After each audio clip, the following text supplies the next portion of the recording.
औज़ुबिल्लाहि मिनश्शैतानिर्रजीम बिस्मिल्लाहिर्रहमानिर्रहीम।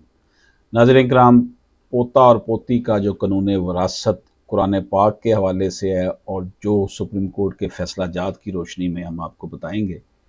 PLD जो है 1990 1990 PLD 1051 के मुताबिक पोते और पोतियों को हक़ वरासत ना दिए जाने में जो रुकावटें थी उनको दूर करने के लिए फैमिली ऑर्डिनेंस 1961 के सेक्शन 4 को शामिल किया गया है। इसकी तशरीह वेस्ट पाकिस्तान मुस्लिम पर्सनल लॉ एक्ट 1962 के सेक्शन के तहत की गई और दोनों कवानीन इकट्ठे तस्लीम किए जाते हैं। नाज़रीन इकराम, 2000 CLC 795 और 1992 SCMR 82 के मुताबिक इस सेक्शन में बाप से पहले फौत शुदा बेटे या बेटी के वारसान को हक़ वरासत मिलेगा। पहले से फौत शुदा बेटे या बेटी के बच्चों को भी उसी तरह उनका हक़ वरासत मिलेगा जैसे अगर उनके माँ बाप अगर जिंदा होते तो मिलता। 2005 CLC 1160 के मुताबिक वरासत के खुलने से पहले अगर बेटा या बेटी फौत हो चुकी हैं तो उस बेटे या बेटी के वारसान को उसी तरह वरासत में हिस्सा मिलेगा जैसे अगर उनका बाप या माँ जिंदा होते तो हक़ वरासत मिलती। Section 4 Muslim family law ordinance के मुताबिक ही ये है कि उन बदनसीब बच्चों जिनके वालिद या वालदा उनके दादा या नाना की ज़िंदगी में फौत हो गए उनको उस माशी ज़्यादती से बचाना है जो कि उनके वालिद या वालदा के फौत होने की बिना पर उनको सामना है। ऐसे पोते या पोतियाँ नवासे या नवासिया उसी तरह वरासत में हिस्सेदारी के हकदार हैं जिस तरह उनके वालिद या वालदा अगर जिंदा होते तो हकदार होते। हक़ वरासत में ना तो कोई वक्त की कैद है और ना ही वारसान को उनका हक़ वरासत हासिल किए जाने से महरूम किया जा सकता है। 2009 MLD 917 के मुताबिक जैसे ही किसी जायदाद का मालिक मर जाता है तो उसकी वरासत खुल जाती है। 1999 MLD 1140 और PLD 1993 575 के मुताबिक किसी भी रेवेन्यू अथॉरिटी की वरासत के हवाले से मोहर की ज़रूरत नहीं है। PLD 1990 SC 1051 के मुताबिक जो है वो ये है कि ऑर्डिनेंस जो है 1961 के सेक्शन 4 में इस्लामी शरीयत को तजावज़ नहीं किया गया। फ्री कैन को शरीयत के मुताबिक हक़ वरासत दिया जाए। वारिस के पहले से फौत शुदा बेटे की बेवा और बेटियों को उतना ही हिस्सा मिलेगा जितना अगर उनका बाप जिंदा होता तो मिलता।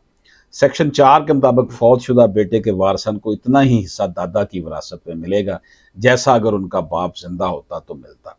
1999 YLR 2182 के मुताबिक ऐसे अफराद जिनके वालिद या वालदा अपने वालिद से पहले फौत हो चुके हो उनको अपनी वालदा या वालिद से मिलने वाला जो हिस्सा विरासत का प्रॉपर्टी का वो मिलेगा।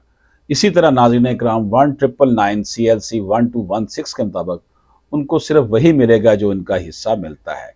इसमें किसी तौर पर भी इजाफा जो है वो नहीं हो सकता और ना ही वारसान को उनके हक़ वरासत से महरूम किया जा सकता है। 2009 MLD 917 के मुताबिक जैसे किसी जायदाद का मालिक मर जाता है तो उसकी वरासत खुल जाती है।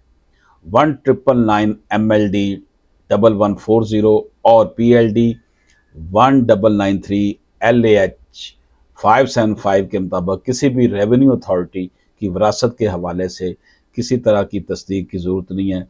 वो खुल जानी होती है विरासत जब कोई किसी का वारिस बनता है।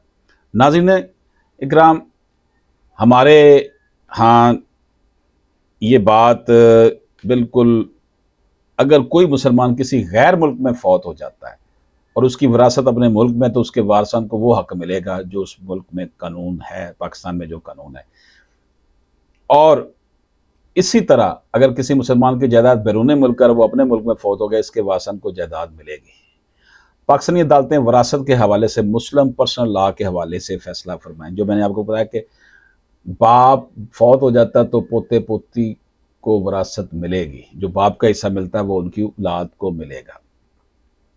पाकिस्तानी अदालतें सीपीसी के सेक्शन 20 के तहत अपने फैसले पर अमल दरामद करवाएं। 1992 SMER 935 के मुताबिक जायदाद छोड़कर फौत होने वाले शख्स ने अपने पीछे एक बेवा और एक बेटी और एक पहले से फौतशुदा बेटे की बेटी छोड़ी। फौतशुदा जायदाद के वारिस की बेवा को 1/8 हिस्सा और बेटी को 7/24 हिस्सा मिलेगा, जबकि पहले से फौतशुदा बेटे की बेटी ने 14/24 हिस्सा मांग लिया। अगर उसका वालिद जिंदा था तो उसको उसके दादा की विरासत में से उतना मिलना चाहिए। पहले से फौतशुदा बेटे की बेटी को 1/2 हिस्सा मिलेगा, उस हिस्से का अगर उसका बाप जिंदा होता जो उसके बाप को मिलना था। ट्रायल कोर्ट से दुरुस्त डिग्री ली, बेटी को 7/24 हिस्सा दिया जाए। पहले से फौतशुदा बेटे का बकाया हिस्सा जो कि 7/24 है वो शरई वारसान में तकसीम हो जाएगा। 1988 कराची 446 PLD के मुताबिक पहले से फौतशुदा बेटे की बेटी और बेटे को हक़ वरासत से महरूम नहीं किया जा सकता। नाज़रीन इकराम, अब आते हैं कुरान पाक के इस्तदलाल पर। ये तो था पाकिस्तान में मरवजा कानून के पोते और पोती नवासे और नवासी को हिस्सा मिलेगा अगर उनका बाप फौत हो गया। यहाँ दो असूल ज़हन में रखिए। एक ये कि तकसीम वरासत कराबत के असूल पर मबनी है, किसी वारस के मालदार या नादार होने और काबिल रहम होने या ना होने पर इसका मदार नहीं है, ये रिश्तेदारी की बता। दूसरी यह कि अकलन व शरन वरासत में जो है ना वो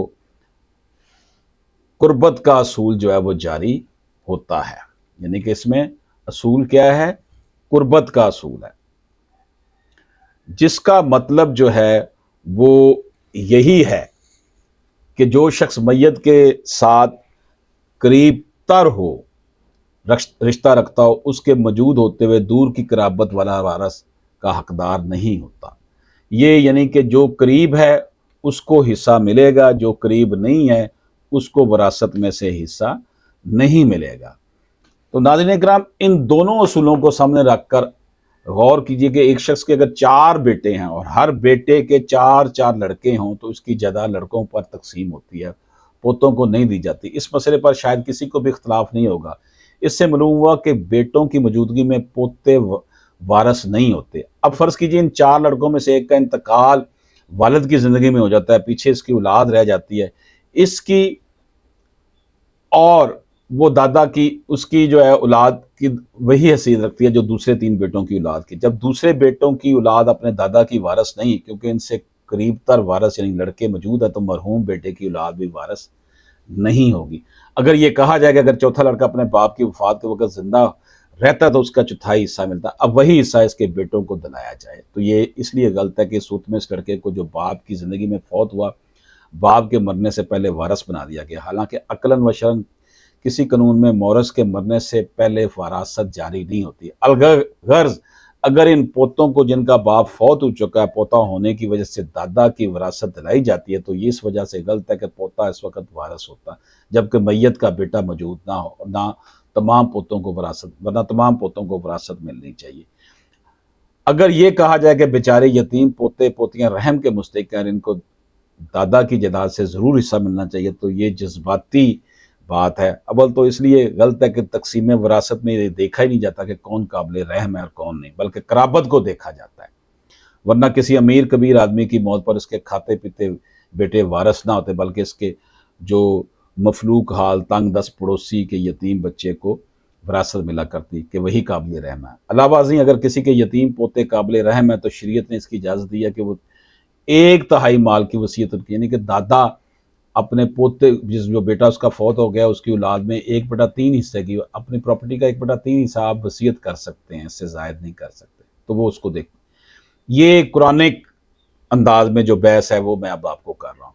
तो गोया ये जो इस वक्त हमारे सामने सूरत हाल है कि अगर शरीयत के नाकाम के बाद भी कुछ लोगों को यतीम पोतों पर रहम आता है और वो ये इन बच्चों को बेसहारा नहीं देखना चाहते, तो उन्हें चाहिए कि अपनी जायदादें इन बच्चों के नाम कर दें, क्योंकि शरीयत की तरफ से बेसहारा लोगों के साथ हुस्न सलूक का भी हुक्म है।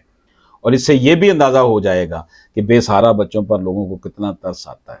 ये जो सवाल बार बार उठता है कि यतीम पोते पोती और नवासे नवासियों के लिए कोई गुंजाइश होनी चाहिए, कौन कहता है कि परवीन के दरवाजे नहीं खुले? दादों और नानों के लिए तो परवीन के दरवाजे ज़िंदगी भर खुले रहते हैं। کسی کے پوتے یا نواسے یتیم ہو جائیں تو فوراً ان کی مدد کی جا سکتی ہے۔ اللہ نے مالداری سے نوازا ہے تو ان کے لیے ایک مناسب فنڈ یا جائیداد کا انتظام دادا جی کو کر دینا چاہیے۔ کسی حد تک ان کے حق میں وصیت کے دروازے بھی زندگی بھر کھلے رہتے ہیں، پھر بھی ان سے لاپرواہی کیوں برتی جاتی ہے؟ حقیقت یہ ہے کہ کوئی یہ سب کچھ جیتے جی نہیں کرنا چاہتا۔ فرائض سے غافل ان ناقبت اندیش لوگوں کے لیے قانون بدلنے کی فرمائش دیدہ دلیری ہے۔ قبل از وقت ہائپوتھیکل باتیں سوچ کر خدائی قانون میں نقص ڈھونڈنے والوں کو عقل کے ناخن لینا چاہیے، یوم حساب سے ڈرنا چاہیے۔ ناظرین کرام، میں نے آپ کو پہلے جو اس وقت مروجہ قانون ہے جس میں پوتے اور پوتی کا حصے کا اسٹم قانون ہے کہ اگر کوئی باپ فوت ہو جاتا ہے، اولاد ہے، یعنی ابھی دادا زندہ ہے تو ابا فوت ہو گیا، تو دادا کی وراثت میں سے جو باپ کو حصہ ملنا ہے وہ پاکستانی قانون کے مطابق وہ اس کو ملے گا۔